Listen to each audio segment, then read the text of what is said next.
ರೇಣುಕಾಸ್ವಾಮಿ ಕೊಲೆ ಪ್ರಕರಣದಲ್ಲಿ ಜೈಲು ಸೇರಿರುವ ಆರೋಪಿ ನಟ ದರ್ಶನ್ ಜಾಮೀನಿಗಾಗಿ ಶತಪ್ರಯತ್ನ ಮಾಡಿ ಕೊನೆಗೆ ನಿರಾಸೆ ಅನುಭವಿಸಿದ್ದಾರೆ.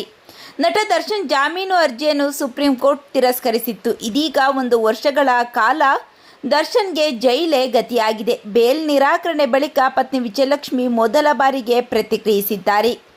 ಜಾಮೀನು ನಿರಾಕರಣೆಯಿಂದ ವಿಜಯಲಕ್ಷ್ಮಿ ತೀವ್ರ ನೊಂದಿದ್ದಾರೆ. ದರ್ಶನ್ ನೆನಪಿನಲ್ಲಿ ಕೊರಗುತ್ತಿರುವ ಪತ್ನಿ ವಿಜಯಲಕ್ಷ್ಮಿ ಸೋಷಿಯಲ್ ಮೀಡಿಯಾದಲ್ಲಿ ಭಾವುಕ ಪೋಸ್ಟ್ ಹಾಕಿದ್ದಾರೆ. ನಟ ದರ್ಶನ್ ಫೋಟೋ ಹಾಕಿ ಹಾರ್ಟ್ ಬ್ರೇಕ್ ಇಮೋಜಿ ಹಾಕಿ ಕಣ್ಣೀರಿಟ್ಟಿದ್ದಾರೆ. ಪತಿಯ ಬಿಡುಗಡೆಗಾಗಿ ಪತ್ನಿ ವಿಜಯಲಕ್ಷ್ಮಿ ತೀವ್ರ ಹೋರಾಟ ನಡೆಸಿದ್ದರು. ಇನ್ಸ್ಟಾಗ್ರಾಮ್ ಖಾತೆಯಲ್ಲಿ ವಿಜಯಲಕ್ಷ್ಮಿ ನೋವು ತೋಡಿಕೊಂಡಿದ್ದಾರೆ. ಪತಿ ದರ್ಶನ್ ಬಿಡುಗಡೆ ಭಾಗ್ಯ ಸಿಗದೆ ಮತ್ತೆ 1 ವರ್ಷ ಜೈಲಿನಲ್ಲಿ ಇರಬೇಕಾಗಿದೆ. ಇದು ವಿಜಯಲಕ್ಷ್ಮಿ ಹೋರಾಟಕ್ಕೆ ತೀವ್ರ ಹಿನ್ನಡೆ ನೀಡಿದೆ.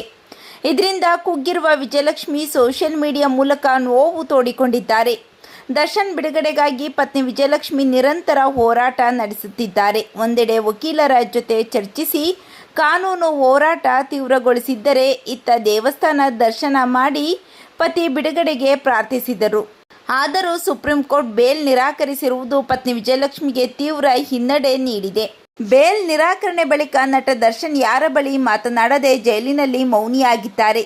ಕ್ವಾರಂಟೈನ್ ಜೈಲಿನ ಬ್ಯಾರಕ್ನಲ್ಲಿ ಏಕಾಂಗಿಯಾಗಿ ಕುಳಿತು ದಿನ ದೂಡುತ್ತಿದ್ದಾರೆ. ಇತ್ತ ದರ್ಶನ್ ಕೂಡ ಮಾನಸಿಕವಾಗಿ ಕುಗ್ಗಿ ಹೋಗಿದ್ದಾರೆ. ಬಿಡುಗಡೆ ನಿರೀಕ್ಷಿಸಿದ್ದ ದರ್ಶನ್ಗೆ ತೀವ್ರ ಬೇಸರ ತರಿಸಿದೆ. ದರ್ಶನ್ ಅವರ ಬಗ್ಗೆ ನಿಮ್ಮ ಅನಿಸಿಕೆ ಅಭಿಪ್ರಾಯಗಳನ್ನು ತಪ್ಪದೇ ಕಾಮೆಂಟ್ ಮಾಡಿ ತಿಳಿಸಿ.